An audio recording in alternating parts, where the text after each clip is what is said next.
Jewellery shop के कामगार ने ज्वेलरी शॉप से चुराए 1599.470 ग्राम सोना, 1,05,00,000 का सोना लेकर फरार हुए ज्वेलरी कामगार को नौपाड़ा पुलिस ने गिरफ्तार कर 900 ग्राम 62 लाख रुपए के सोना बरामद किया। 7 महीने से ज्वेलरी शॉप पर सोने चोरी को अंजाम दे रहा था। थाने के नौपाड़ा परिसर में शिकायतकर्ता सुरेश पारसमल जैन उम्र 59 वर्ष ने नौपाड़ा पुलिस थाने में शिकायत दर्ज करवाई कि मेरी ज्वेलरी शॉप से 1,05,00,000 रुपए कीमत के सोना ज्वेलरी शॉप पर काम करने वाले कामगार ने शॉप से बिना बताए तकरीबन 1599.470 ग्राम सोना लेकर फरार हो गया है। नौपाड़ा पुलिस अपने माध्यम से छानबीन कर रही थी, लेकिन आरोपी राहुल मेहता यह लगातार अपने ठिकानों को बदल रहा था। कभी उसका ठिकाना मुंबई, तो कभी इंदौर, तो कभी गुजरात, ऐसे अलग अलग राज्यों में उसकी लोकेशन ट्रेस हुआ करते थे, लेकिन वह पुलिस के हाथ नहीं लग रहा था। नौपाड़ा पुलिस ने आरोपी राहुल मेहता के परिवार वालों पर भी नजर रखना शुरू कर दिया और 26 मार्च 2024 को आरोपी राहुल मेहता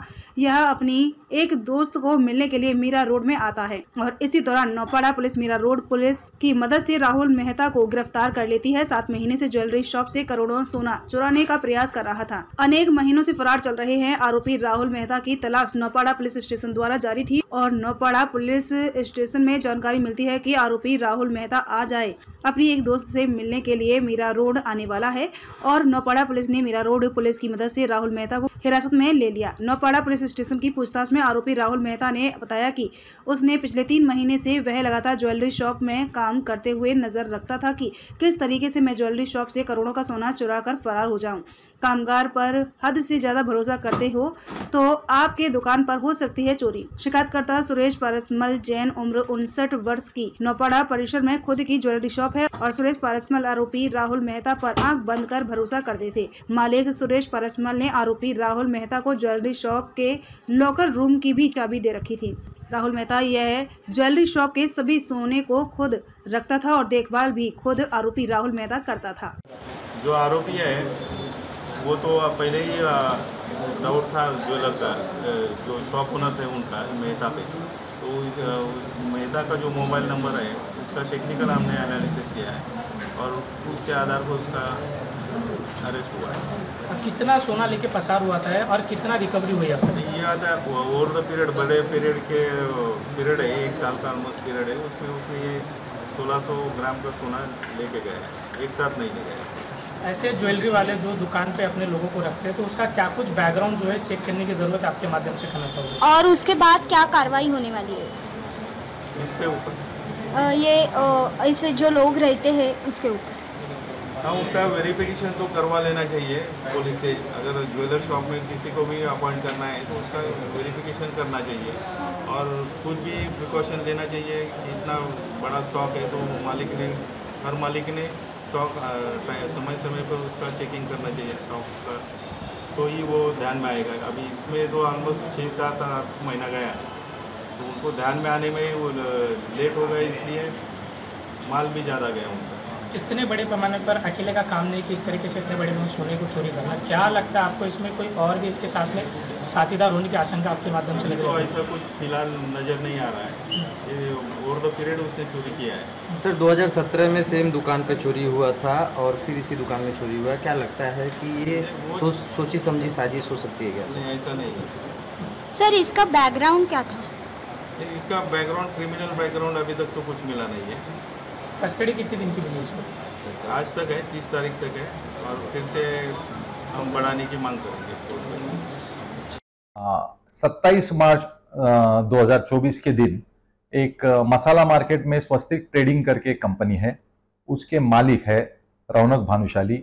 वो पुलिस स्टेशन में आए थे, उनके साथ उनके दुकान में काम करने वाले एक नौकर है राकेश पटेल, उनको वो लेके आए थे और उनकी तकरार थी कि उस नौकर को 2 महीने पहले काम पे रखा गया था और उसने उनके दुकान से 23 किलो जो इलायची होती है उसकी चोरी की है, ऐसी उनकी तकरार थी। जब पूछताछ की गई इस मामले में तो जानकारी मिली कि उस जो नौकर था उसको भी बुरी तरह से चोटें लगी हुई है और वो घायल है। इसकी और जानकारी लेने के बाद उस नौकर को हॉस्पिटल में भेजा गया, तो उसके और जो बेसिक उसकी जो चेकअप है वो करके लेके उसको वापस बुलाया गया। इस मामले में 2 केसेस रजिस्टर की गई एपीएमसी पुलिस स्टेशन में। एक जो मालिक है दुकान के, उसकी तकरार लेके एक एफआईआर किया गया कि नौकर ने चोरी की है, वो एक केस रजिस्टर हो गई।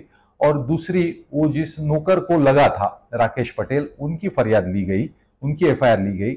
और ये जो मालिक है और दूसरे नौकर जो मालिक के पास काम कर रहे हैं, पुराने नौकर, उन्होंने मिलके इस जो महेश पटेल है उसको बुरी तरह से हाथापाई करके और लाठी से मारा था। उसके बाद में उसके वीडियो निकाले गए और ये गुनाह उसने ही किया है, ये कबूल करने के लिए उसको उसकी तरह से भी उसको वीडियो बनाए गए थे।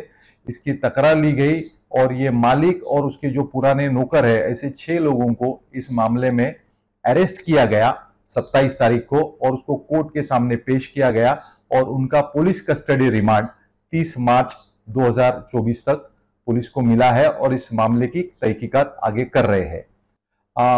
जो राकेश पटेल है जिसकी हमने एफआईआर ली है, उसने उसमें तकरार में उसने मेंशन किया है कि उसको मार के उसके जूता उसको चटवाने लगा है। उसकी हम जानकारी ले रहे हैं और उसकी भी हम आगे तहकीकात कर रहे हैं। सर, ये अभी भी उसकी हम लोग इन्वेस्टिगेशन जारी है और उसके बारे में हम और भी तहकीकात कर रहे हैं। सर, आपके सवाल करना, वो तो जैसे इन्वेस्टिगेशन अगर ये इसमें नहीं है तो इसको निकाला जाएगा और दूसरा कोई उसमें रहेगा तो उसको लिया जाएगा। जी, बहुत बहुत शुक्रिया। लोकसभा चुनाव के मद्देनजर रखते हुए अजीत पवार गुट के विधायक नीलेश लंके ने दिया विधायक पद का इस्तीफा देकर थामा शरद पवार का हाथ। इस चुनाव में बीजेपी उम्मीदवार सुजय विखे के खिलाफ एमवीए से चुनाव लड़ने की आशंका। अहमदनगर अजीत पवार के एनसीपी के अहमदनगर पारनेर चुनाव क्षेत्र के विधायक नीलेश लंके, इन्होंने अपने विधायक पद का इस्तीफा देते हुए शरद पवार गुट में शामिल हुए हैं। अहमदनगर लोकसभा चुनाव क्षेत्र से बीजेपी के उम्मीदवार सुजय विखे पाटिल के खिलाफ चुनाव लड़ने के लिए नीलेश लंके ने विधायक पद का इस्तीफा दिया है। हालांकि महाविकास अघाड़ी की ओर से अभी तक अहमदनगर दक्षिण लोकसभा चुनाव के लिए नीलेश लंके इनके नाम की आधिकारिक तौर पर उम्मीदवार की कोई घोषणा नहीं हुई है, लेकिन लंके को शरद पवार गुट की ओर से संभावित उम्मीदवार के तौर पर देखा जा रहा है। आपको बता दें कि एनसीपी में जब 2 गुट हुए तब हमने अजीत पवार को सपोर्ट किया, मगर इस उम्र में शरद पवार का साथ छोड़ना सही नहीं लगा, जिसकी आग सीने में जल रही थी। ऐसा कहते हुए स्थानीय बीजेपी के गार्डियन मिनिस्टर राधा कृष्ण विखे पाटिल पर लख्ती देने का आरोप लगाते हुए अजीत पवार को छोड़ बीजेपी मिनिस्टर राधा कृष्ण विखे पाटिल के बेटे सुजय विखे पाटिल के खिलाफ उम्मीदवारी करने के लिए नीलेश लंके ने इस्तीफा दिया है। ऐसी प्रतिक्रिया उन्होंने दी है। विकास आघाडीमध्ये ज्यावेळेस फूट झाली, आदरणीय दादा महायुतीबरोबर गेले, त्यावेळेस आम्ही दादांबरोबर होतो। शेवट ही भावना सुद्धा महत्वाची। मी जे जाहीर मांडणारा माणूस, मी स्पष्ट बोलणारा माणूस, मी सुद्धा महाविकास आघाडीच्या काळात ज्यावेळेस दादा या राज्याचे उपमुख्यमंत्री झाले, अर्थमंत्री झाले, त्यावेळेस मला माझ्या मतदारसंघातील निधींच्या बाबतीत असो सगळ्या बाबतीत दादांनी ताकद दिली। दादांबरोबर ज्यावेळेस राष्ट्रवादीमध्ये 2 गट झाले त्यावेळेस आम्ही दादांचं नेतृत्व मान्य केलं, कारण की आमची भावना होती राज्यासाठी आमच्यासारखे आमदारकी महत्वाची नाही, राज्यासाठी आदरणीय दादांचं नेतृत्व महत्वाचं आहे। आमच्या आमदारकीचं बरं वाईट झालं तरी चालेल, आम्हाला त्याची फिकीर नव्हती, पण दादांसारखं राजकारण या राज्यात टिकलं पाहिजे ही आमची भावना होती। आम्ही दादांबरोबर गेलो। दुसऱ्या बाजूने अरे त्या माणसाने म्हणजे ह्या राज्याला नव्हे देशामध्ये महत्त्वपूर्ण निर्णय आणले, अरे अशा माणसाला आपण ह्या वयामध्ये या माणसाला हे दुःख दिलं, हे कुठेतरी सल होते ना राव। मी मग अशी भाषणात सांगितलं मी देव नाही पाहिला, देवासारखा माणूस पाहिला असून ते म्हणजे आदरणीय पवार साहेब पाहिले, पण पवार साहेबांना ह्या वयात आपण आपलं दुःख दिलं। त्यांना काय वाटलं मला माहित नाही, पण माझं मन एक नेहमीच सांगतो अरे आपण साहेबांना ह्या वयात आपण दुःख दिलं। त्यामुळे मी या साहेबांना ज्या माझ्याकडून काही कालखंडात मी साहेबांबरोबर होतो त्याची उतराई होण्यासाठी हे त्या ठिकाणी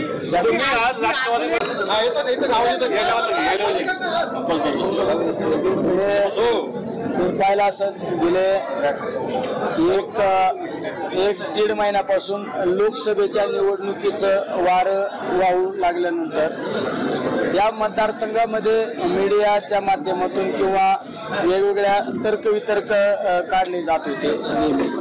मी सुद्धा एक लोकसभेचा उमेदवार म्हणून मला प्रतिस्पर्धी उमेदवारांनीच मला डिक्लेअर केलं का निलेश लंके लोकसभेचे उमेदवार असू शकतो. त्यानंतर मी सुद्धा माझ्या नगर दक्षिण लोकसभा मतदारसंघामध्ये आपण जनतेचा कौल जाणून घेण्याचा प्रयत्न केला होता.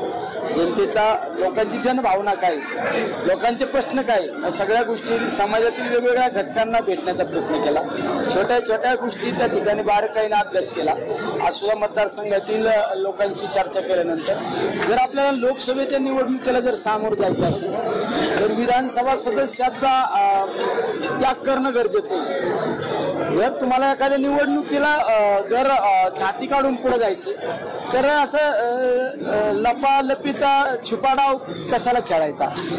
शेवट आपल्याला लोकसभा लढवायची ना, विधानसभा सदस्याचा राजीनामा दिला पाहिजे ही भावना या मागे माझी होती.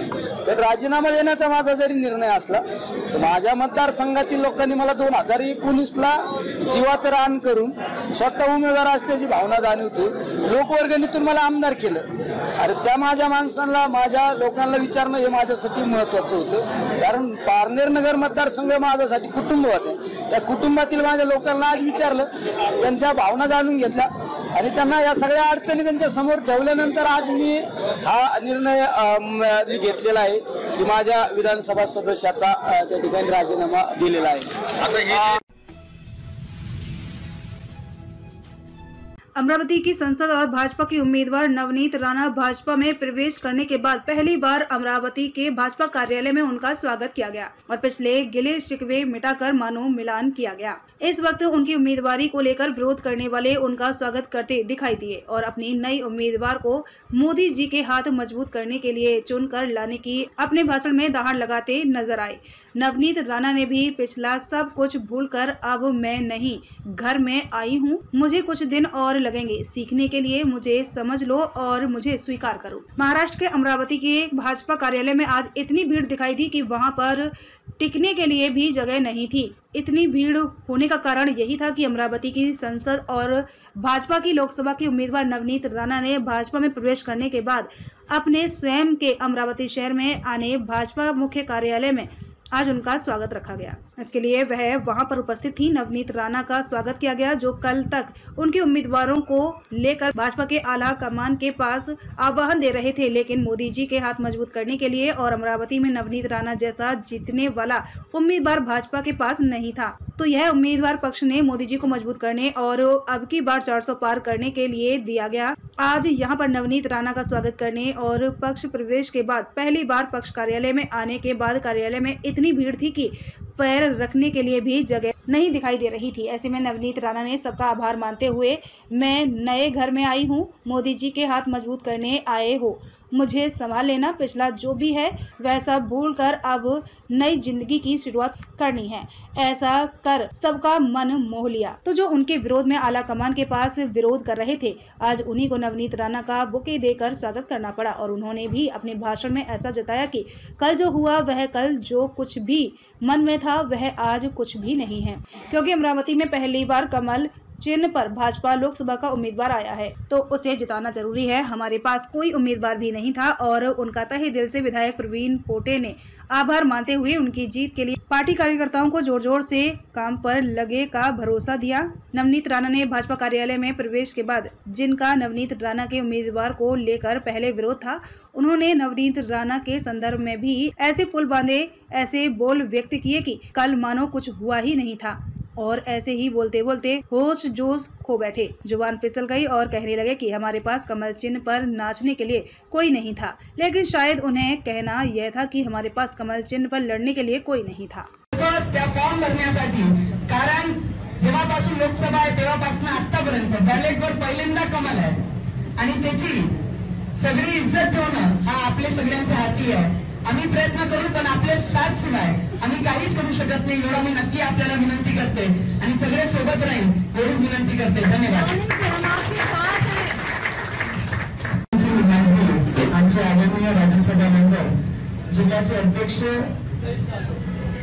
बोंडे साहेब, शहराचे अध्यक्ष प्रदीपदादा पेटे, किरणभाऊ पातुरकर, रविभाऊ, जयंतदादा गायकवाड, लोकसभाचे प्रभारी आमची ताई विजयताई चौधरी, शिवराजदादा कुलकर्णी, किरणताई माळले, माजी आमदार रमेशदादा भोंगले, चेतनदादा पवार, सतीश भैया, मीनाताई पाठक, प्रशांत, शहराचे पदाधिकाऱ्यांचं, जिल्ह्याचे पदाधिकाऱ्यांचं बिलप्रमाणे, प्रमाणे वेगवेगळ्या मध्ये काम करताय, ते सगळ्यांचा अभ्यास करण्यासाठी थोडासा वेळ मला द्यावाच लागेल.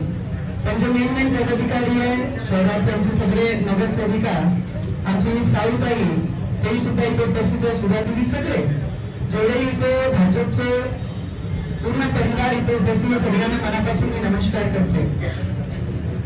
3 दिवस अगोदर असेल तर त्या पद्धतीने आपल्याला नीती ठेवावं लागेल. एक माणूस माझ्यासाठी महत्वाचा आहे, माझा शेवटचा माणूस महत्वाचा आहे. नाही तर बोलून चालणार नाही, बोलाची भात आणि बोलाची कडी असं करून चालणार नाही. आपल्याला प्रामुख्याने सगळ्यांनी लक्ष ठेवावं लागेल आणि बारीक बारीक लक्ष ठेवावं लागेल. तुम्हाला जरी वाटत असेल की मधातल्या काळामध्ये काही प्रवीण पोटेंचं काहीतरी वेगळं होतं, प्रवीण पोटेंच्या मनात काही होतं, त्यांनी मागच्या काळामध्ये तुम्हाला एक सांगतो, आता 2-3-4 दिवसाच्या आधी आमच्या मनातल्या सगळ्या गोष्टी संपल्या. त्यांनी माफी मागितली, आमच्या कार्यकर्त्यांनी माफी मागितली. आता कोणाच्या घरी गेले मला माहित नाही, माझ्या घरी आली म्हणून सांगतोय. पण प्रामुख्याने आपण कमळावरती काम करतो आहे. कोणी काय मागते याच्याशी काही घेणं देणं नाही. सगळ्यांना विनंती आहे की येणाऱ्या काळामध्ये अमरावती जिल्ह्यामध्ये सगळ्यात जास्त मताने निवडून आणणारे आपण सगळे त्याचे पाईक राहावं आणि नरेंद्रभाई मोदींसाठी आपल्याला दिल्लीमध्ये हात वरत करण्यासाठी या ठिकाणी आपल्याला कॅन्डिडेट पाठवायचा आहे. तो कॅन्डिडेट म्हणजे नवनीतजी राणा आहे. एवढंच मी या ठिकाणी सांगतो आणि आपल्या मनापासून स्वागत करतो, धन्यवाद व्यक्त करतो की आपण भारतीय जनता पार्टीवर प्रवेश घेतला. अत्यंत आवश्यक काम केलं, कारण आमचं जो कोणी नव्हतंच कमळावर नसतं.